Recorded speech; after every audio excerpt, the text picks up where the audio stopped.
Welcome to Cultural Conversations with the Mississippi State University Libraries.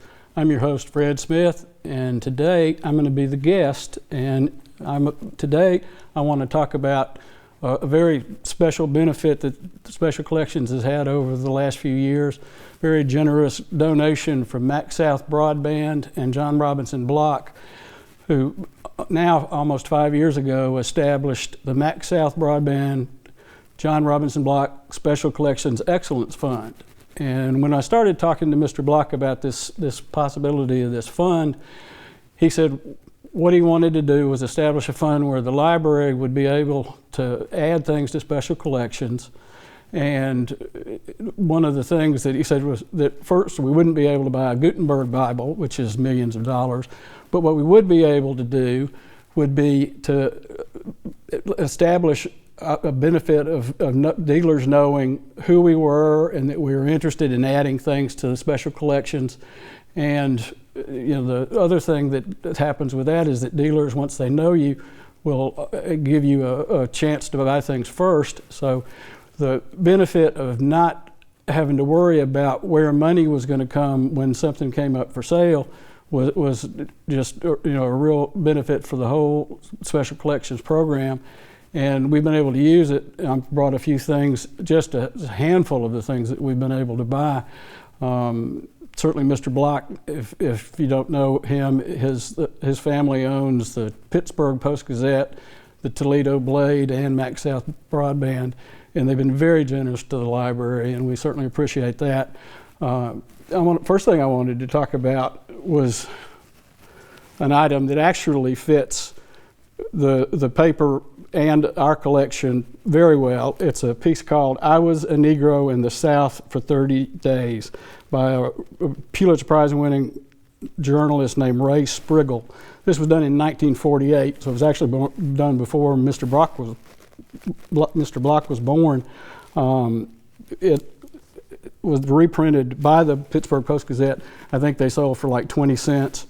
The other interesting thing, besides it being fitting our civil rights collection and everything else that we're trying to do, is that it has a piece called "The Other Side of Jim Crow" by Harding Carter.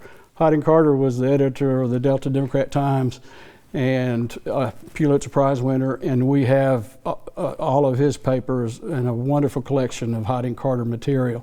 So this couldn't have gotten any better. It's a civil rights piece, Mississippi history piece, a Harding Carter piece. So this showed up for sale in 2020, and I understand there may be a chance that Mr. Spriggle is being nominated for a posthumous Pulitzer Prize for the work that he did over 70 years ago on this. This came out 10 years or more before a book called "Black Like Me" came out that was on school reading lists for years. So this is a really important piece for us, and I was certainly thrilled to be able to get it. One of the things that we've been trying to do is add to our Mississippi collection, and we have two really good collections of Eudora Welty's works. One was Noel Polk's collection, who taught English at Mississippi State, and then the other is Hunter Cole's collection. It's book-wise is about as complete as you could get. The one thing that we didn't have was her rare first book. It's a little promotional piece called "The Key," and it contains the short story "The Key," and it also has an introduction by Catherine Ann Porter. Usually when somebody's name is on something, it's a problem, but in this case, it says F. Cheney, and that turns out to be Flanny Cheney, who was one of Eudora's good friends, and her husband was actually from Georgia, but was one of the fugitive agrarians in Nashville, named Brainerd Cheney, and so it turns out that actually made it a little more special. So that's Eudora's first book. Almost nobody has that in their collection. It's extremely rare. It was a promotional piece. Most of them were thrown away, and so there's very few of them actually survived. One of the things we've been trying to do is add to our African American literature section, particularly Mississippi. And one of the nice things early on that I bought was a piece by Richard Wright, and it says, It's two pieces to it. It says, a hitherto unpublished manuscript by Richard Wright being a continuation of Black Boy. And then number 2 is notes preliminary to a full study of the work of Richard Wright by Constance Webb. Strictly private circulation. Each copy is numbered and is not to be sold or exchanged. This is copy 86 of 100. So it's an extremely rare piece and was a great addition to our collection. Wright's masterwork probably is Native Son, and this is the true first edition of Native Son. Most people that have copies that think they have first editions actually have a book club edition, and the binding is completely different and the dust jacket is completely different on the first edition. So this is, one of the things I was really pleased to be able to get. In the way of history things for Mississippi, this is a really kind of amazing character, and one of my favorite characters from Mississippi history, a fellow named Lamar Fontaine. This is his autobiography, My Life and My Lectures. Fontaine, if he had done everything that he said he had done in this book, would have had to have lived to at least be 200 years old. So some of it's a little bit questionable, but it's fascinating. I mean, he claims to have been wounded during the Civil War 67 times. He was a sharpshooter and just absolutely a fascinating character. Even controversial from the standpoint of claiming to write one of the most popular sheet music pieces from the Civil War called All Quiet on the Potomac. And it's been proved that he didn't write it. So there is some question about some of the facts in his life, but it's a fascinating book and a great read. Another thing that we were able to get is an unusual piece called Mississippi Politics, Shall the People Rule or Crooked Politicians? And this was done by Lycurgus Spinks in 1935. And this is the only copy that is surfaced anywhere in the country or the world. And in looking at WorldCat, we have the only copy that anybody has in the country. So it's one that could be used for, certainly would be something that somebody could use and quote, and has not been used. This is another rare piece. It's called Selections, and I'll read what compiled by H.N. Berry. He was private with Company B, orderly sergeant with Company H, 14th Mississippi Regiment, captain of Berry's company and major of Berry's battalion, 1st Mississippi Reserves. Price 25 cents, and it includes poetry and different pieces about battles. There are only 2 copies in the country of this. Vanderbilt has a copy and we have a copy. What Vanderbilt does not have is this little laid-in piece of poetry of H.N. Berry that we have the only copy of in the country. So it was a nice find.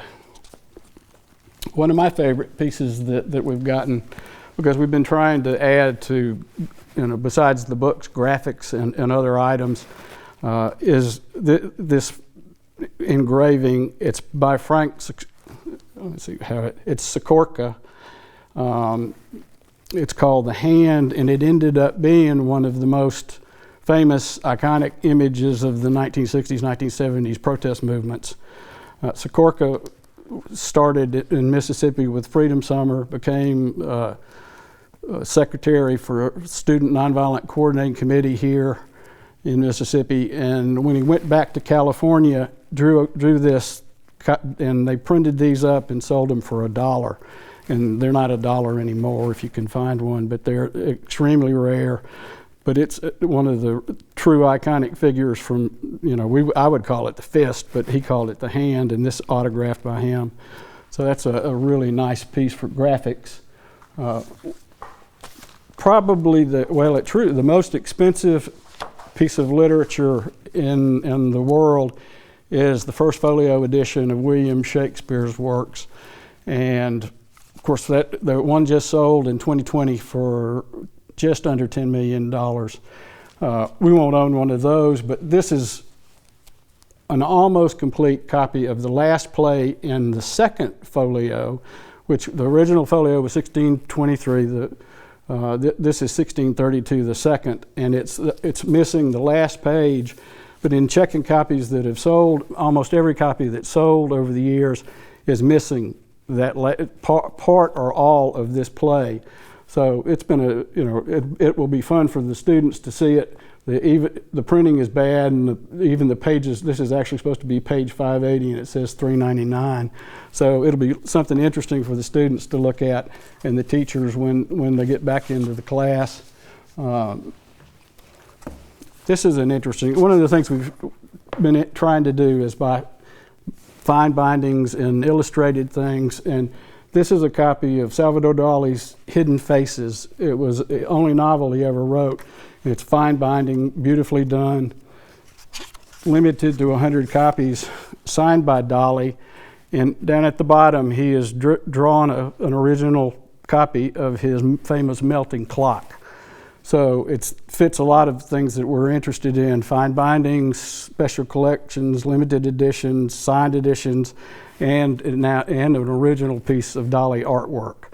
So that's just a wonderful edition for us to use to show to the students. Flanny O'Connor is not a Mississippi author, but she is one of the great Southern writers, and is certainly involved with the Southern Trails that Mississippi State is sponsoring. And this is a nice edition of Good Man is Hard to Find, one of her rare books, and it's actually a signed edition. So we certainly are glad to have that added to the collection. Her signature, she died very young, and her signature is very, very hard to find. So it's another great addition to the library. So special collections has certainly been able to benefit wonderfully from this collection. The Max South Broadband, John Robinson Block Special Collections Excellent Fund, and we certainly do appreciate everything that Mr. Block has done for us. I would, this is just a sampling of what we've been able to buy, and we're going to continue to add things to special collections over the years. This is our 5th year of doing this, and it's been a blessing to be able to go and order things when they pop up for sale, because as Mr. Block knows, that things don't come around very often. And one of these is certainly one of the things that we've been able to do is when somebody offers me something for sale, if it's something that we think it'll go into the collection, we need to have it, we can buy it. And so it really has been helpful to have. Thank you for watching Cultural Conversations, and I hope to see you again.